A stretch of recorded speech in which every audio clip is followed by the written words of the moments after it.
रामभद्रक्षेत्रम् इति रामभद्रक्षेत्रम्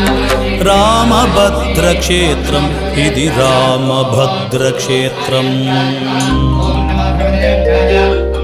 रामचन्द्राय जनकराजजामनोहराय मामकाभीष्टदाय महितमङ्गलम्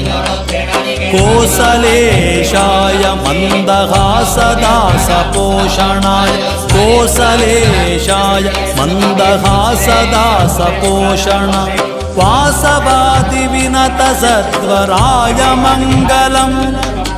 वासवादिविनतसत्वराय मङ्गलम् सत्वराय मङ्गलम् राजमङ्गलम्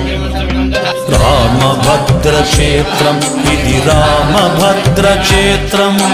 रामभद्रक्षेत्रम् इति रामभद्रक्षेत्रम्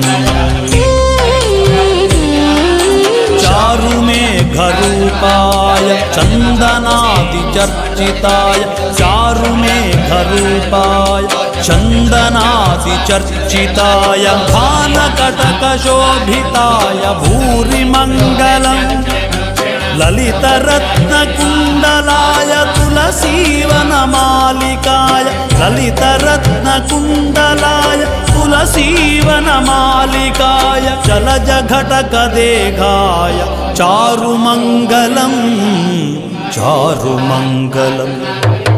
रामभद्रक्षेत्रम् इति रामभद्रक्षेत्रम् रामभद्रक्षेत्रम् इति रामभद्रक्षेत्रम्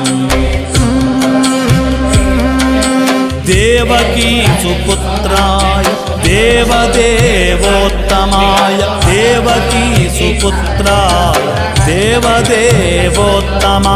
पावना गुरुवराय सर्वमङ्गलम्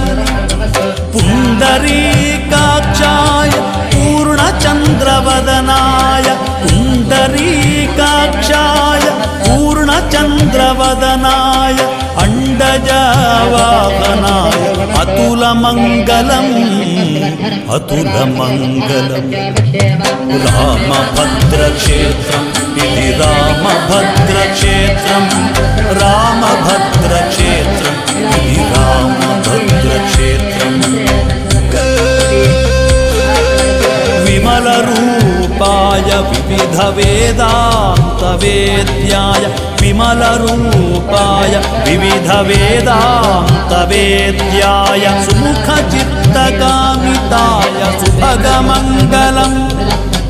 रामदास मृदुलहृदयकमलनिवासाय रामदास मृदुलहृदयकमलनिवासाय स्वामी भद्रगिरिवराय दिव्यमङ्गलम्